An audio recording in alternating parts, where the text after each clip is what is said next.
你可能听过很多人说 AI 算力越来越便宜，以后用 AI 会像用电一样平价，但很少有人告诉你，就在过去1年里，不少硅谷巨头反而因为大规模用 AI 把财务报表直接打穿，有的公司单月 AI 账单高到让管理层连夜开会叫停项目。今天我们就拆开这个反常识的 AI 成本悖论，看懂为什么单价越降，企业总花费反而越贵，拆解技术演进和资本狂热共同催生的虚假繁荣，以及这场泡沫退潮之后产业真正的走向。大家好，我是志行，这里不做投资建议，只和大家一起把市场背后的逻辑看清楚。先从最基础的感知说起，前几年大家用 AI 大多是一问一答的模式，让 AI 写一段文案，整理一份数据，生成一段基础代码，一次调用消耗几千个 token， 成本明明白白，和按次付费的咨询服务没什么区别。那时候的 AI 更像一个听话的实习生，你给明确的指令，它交付对应的结果，整个过程可控，成本也很好预估。大部分企业只要控制好调用频次，开支基本都在预算范围内。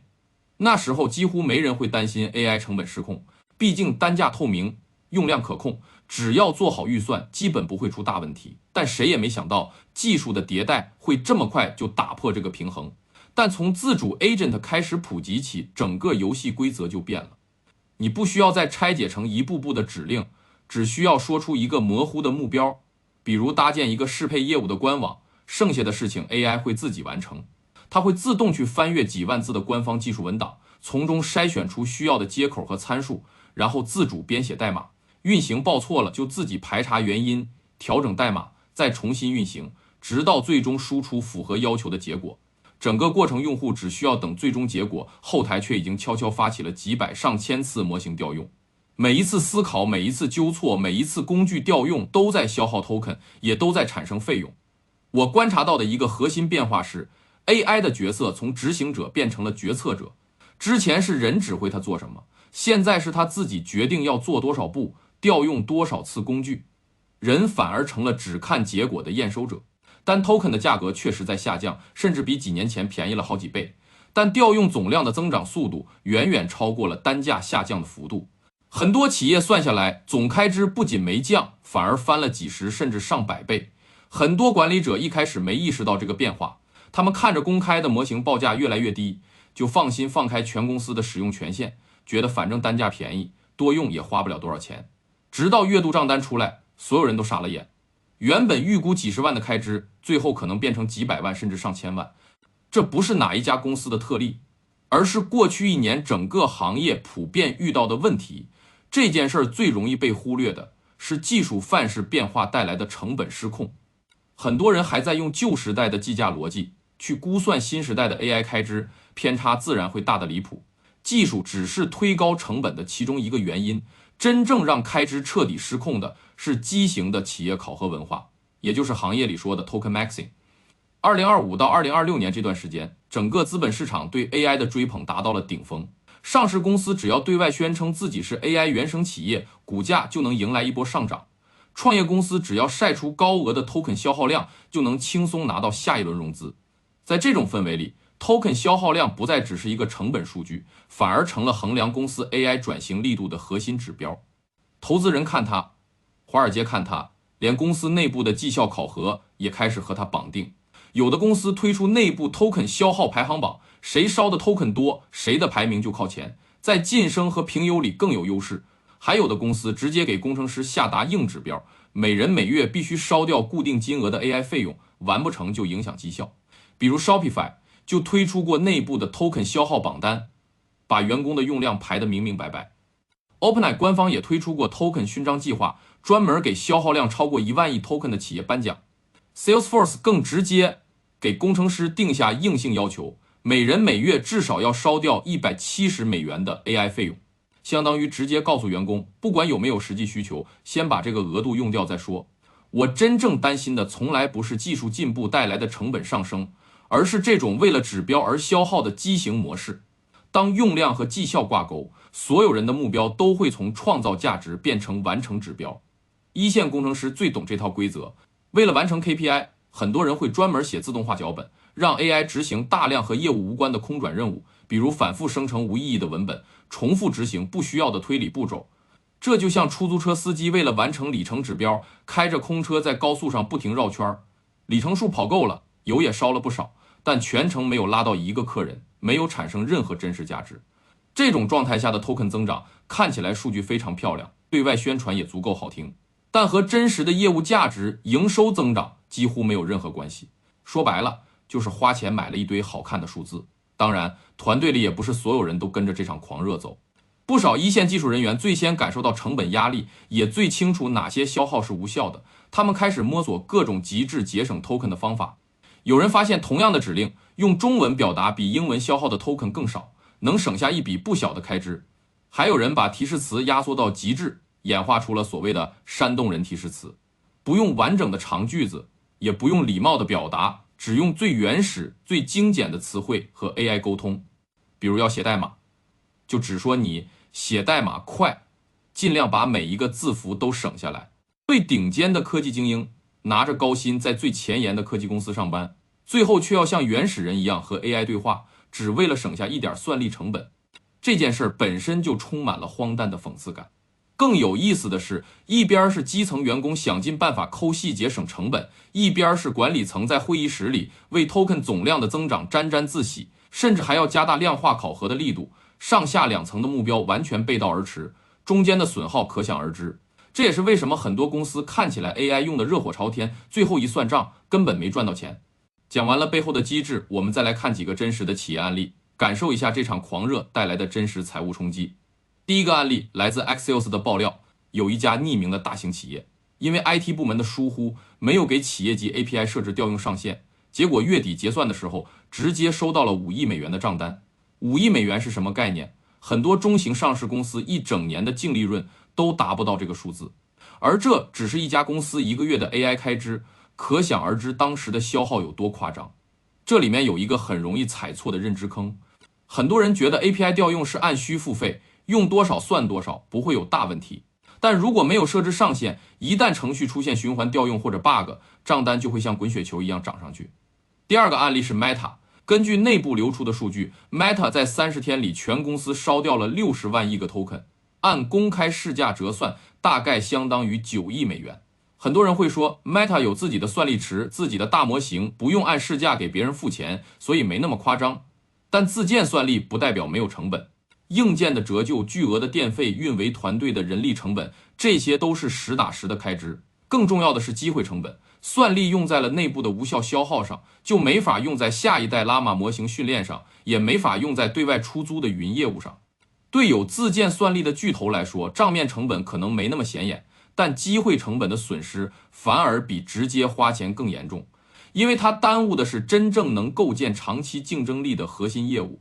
第三个案例也是最有代表性的，是 Uber 的经历，他把伪效能这3个字体现得淋漓尽致。Uber 当时有2500名工程师，人均每个月要烧掉2000美元的 AI 费用，光内部研发这一块，一年就要花掉6000万美元的 AI 预算。夸张的是，原本计划用1整年的 AI 预算，只用了4个月就彻底花光了，开支速度远远超出了所有人的预期，逼得管理层紧急出台管控政策。从数据上看，成果似乎很不错，公司里25%的代码都是由 AI 编写的，工程师的代码提交量也出现了暴涨。单看研发效率指标，几乎全是正向增长，但落到商业结果上就完全不是那么回事了。这些由 AI 生成的海量代码几乎没有转化成有效的产品功能，也没有对营收增长产生任何实质性的拉动。说白了就是代码写了一大堆，版本迭代了很多次，但用户没感受到体验提升，公司也没赚到更多钱，所有的增长都停留在内部指标上，落不到真实的商业价值里。这就是典型的昂贵的虚假繁荣。你花了大价钱拿到了一堆好看的内部数据，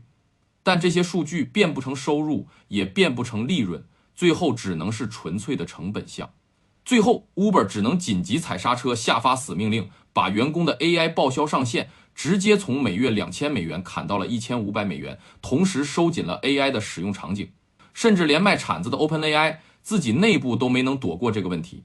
纽约时报曾经爆料， OpenAI 内部有单个员工1周之内就烧掉了2100亿 token， 连山姆奥特曼都在私下里承认，不管是客户还是内部， AI 成本的飙升已经是悬在所有人头上的一把利剑。卖算力的人都觉得消耗太夸张，这场狂热的温度可想而知。当行业里所有人都在比谁用的多，谁烧得多的时候，很少有人敢站出来说，其实很多消耗根本没必要。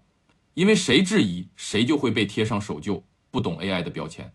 这就像皇帝的新衣，所有人都知道很多消耗是无效的，但所有人都在假装 AI 正在创造巨大价值。毕竟股价在涨，融资在涨，谁也不想先戳破这个泡沫。我一直觉得群体狂热的时候，清醒反而成了异类。你说要算投入产出比，别人会说你格局太小，不懂 AI 时代的增长逻辑。你说要控制成本，别人会说你错失风口，迟早被淘汰。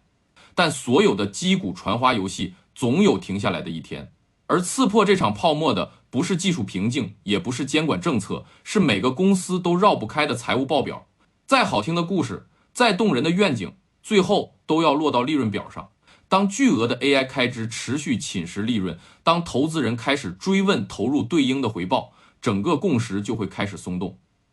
转折点出现在行业大佬们开始私下质疑的时候，当手握权力的人公开说几千万投入买回来的代码根本赚不到钱，相当于给所有人发了一块免死金牌。大家终于不用再装了，不用再比谁烧得多，不用再硬着头皮说所有投入都有价值。风向一夜之间就转了过来， Meta 悄悄关掉了内部的 token 消耗排行榜，亚马逊叫停了内部的 AI 用量竞赛。之前在发布会上采访中不停炫耀 token 消耗量的高管开始换了一套说辞，他们不再谈用量增长，不再谈 AI 全面渗透，转而开始大谈降本增效，大谈商业落地，大谈如何让 AI 真正创造营收和利润，转向的速度快得离谱。几个月前还在比拼谁烧钱更狠的公司，转头就开始比拼谁的成本控制更好，谁的 AI 业务能实现正向盈利。很多还在忙着刷指标、冲榜单的中层管理者，甚至都没反应过来，为什么评价标准突然就彻底变了。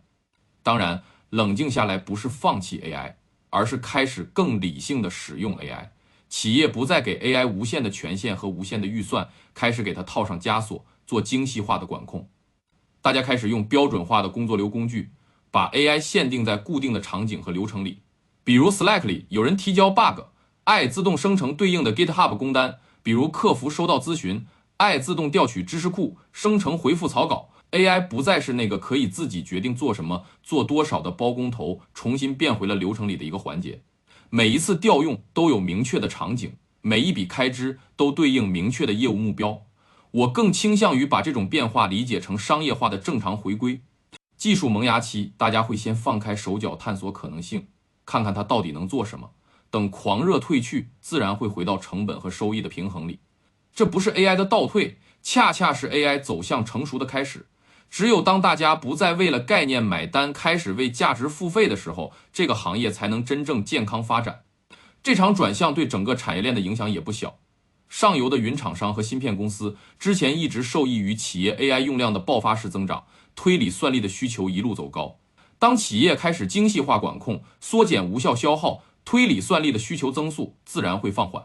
相关的科技股板块也会随之出现震荡。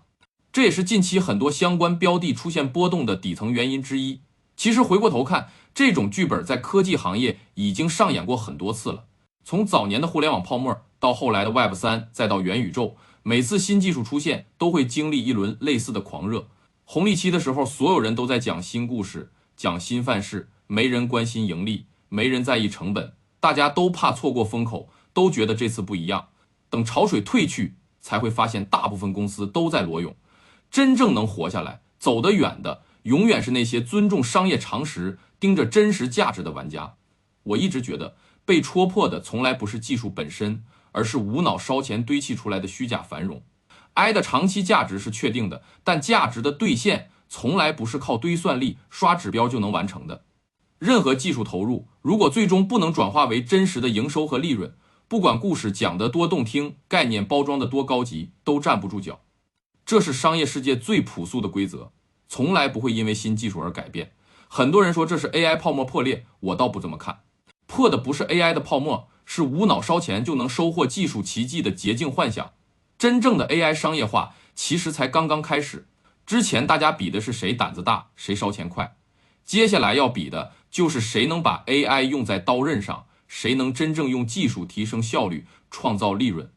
到这里，我们今天聊的 AI 成本悖论基本就讲完了。从技术范式的变化到企业文化的异化，再到真实的企业案例，最后到行业的理性回归，整个脉络其实非常清晰。本质上，这就是一轮新技术从概念狂热走向商业落地的必经过程。有荒诞的虚假繁荣，也有清醒后的价值回归，符合每一次技术革命的演进规律。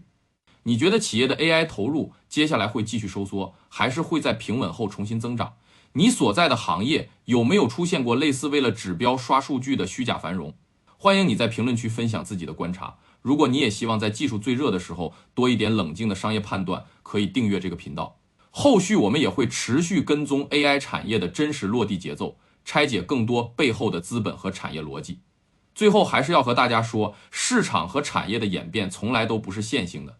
今天的内容只是基于公开信息和个人研究做出的分析，只提供一个观察产业的角度，不构成任何投资建议。技术落地的节奏、资本情绪的变化，都可能带来超出预期的波动。做任何决策前，都请结合自身的风险承受能力，做出独立判断。